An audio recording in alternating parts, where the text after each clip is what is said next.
فرش التراب يضمني. عالم اسلام میں سے عالم عرب ان کے شکنجے میں جا چکا. کیوں بنا کر کھڑے ہوئے ہیں اسرائیل کو ماننے کے لیے اور سر تسلیم خم کرنے کے لیے؟ بہرحال نوٹ کر لیجئے، عالم عرب جا چکا. کوئی دن کی بات ہے، میں سنسنی پیدا نہیں کرنا چاہتا، لیکن حالات اور واقعات سے نگاہیں بند کرنا بھی کوئی دانشمندی کی بات نہیں ہے. یہ ایودھیا کی مسجد شہید کی گئی، ابھی یہ ایک بہت بڑا مزار جو ہے شہید کیا گیا، اور اس کے ساتھ کئی مسجدیں شہید کی گئی. یہ سب کیا ہے؟ یہ مسلمانوں کی نفس دیکھی جا رہی ہے کہ کوئی غیرت اور حمیت نام کی کوئی شے باقی ہے.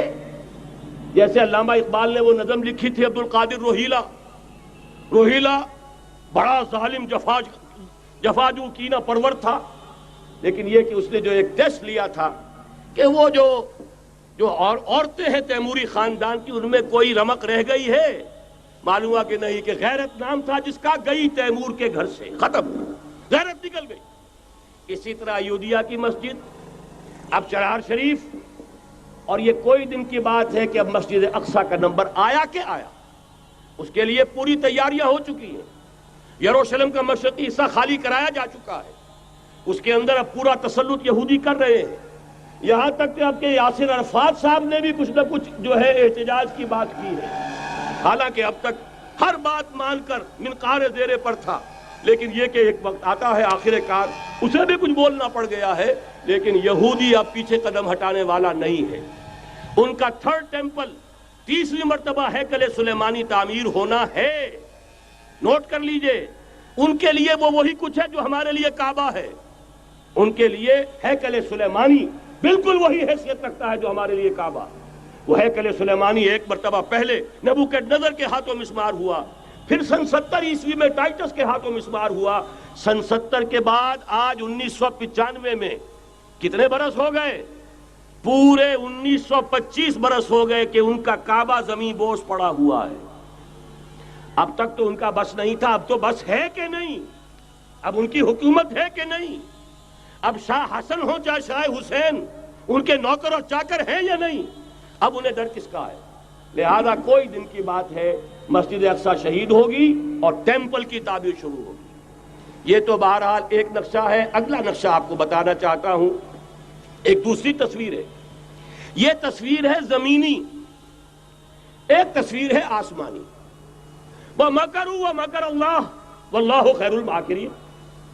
انہوں نے اپنی سی تدبیریں کی، اللہ نے اپنی تدبیر کی، اور ظاہر بات ہے اللہ کی تدبیر سے بہتر تدبیر کس کی ہوگی؟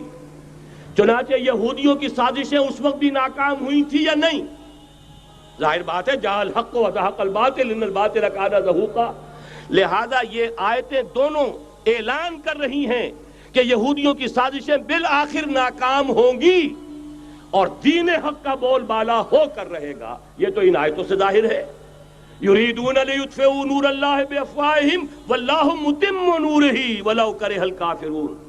یریدون ان یطفئوا نور اللہ بافواہہم ویابى اللہ الا یتم نورہ ولو کرہ الکافرون.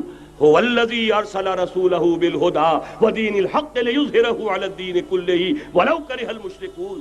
اللہ نے تو بھیجا ہی ہے اپنے رسول کو اس فیصلے کے ساتھ اور یہ ذمہ داری اور مشن دے کر کہ جو دین حق آپ کو دے کر بھیجا جا رہا ہے اسے غالب کیجئے، نافذ کیجئے، قائم کیجئے. اس مشن کے ساتھ بھیجا جا رہا ہے.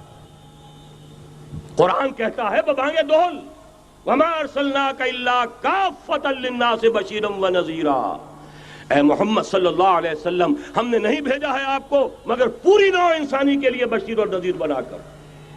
تو جان لیجئے کہ یہ مقصد بعثت محمدی صلی اللہ علیہ وسلم بتمام و کمال اس وقت پورا ہوگا جب کل عالم انسانیت پر، کل روئے ارضی پر اللہ کا دین اسی طرح غالب ہو جائے گا جس طرح کہ محمد رسول اللہ والذین معہ صلی اللہ علیہ وسلم ورضی اللہ تعالی عنہم اجمعین، ان کے ہاتھوں سے، ان کے ایثار سے، ان کی قربانیوں سے، جن کا نقشہ آپ کے سامنے مولانا کھینچ چکے ہیں، ان کے احسان، ان کی قربانیاں، ان کی محنت، ان کی جفاکشی، ان کی سرفروشی، ان کے جان تن من دھن لگا دینے کے نتیجے میں جیسے اس وقت غالب ہوا تھا، کل روئے ارضی پر غالب ہوگا، تب کہیں جا کر مقصد بعثت محمدی مکمل ہوگا۔ یہی وجہ ہے اقبال نے کہا تھا وقت فرصت ہے کہاں، کام ابھی باقی ہے، نور توحید کا اتمام ابھی باقی ہے۔ لیکن ساتھ ہی خوشخبری بھی دی تھی، یہ چمن معمور ہوگا نغمہ توحید سے، آئے گا وہ دور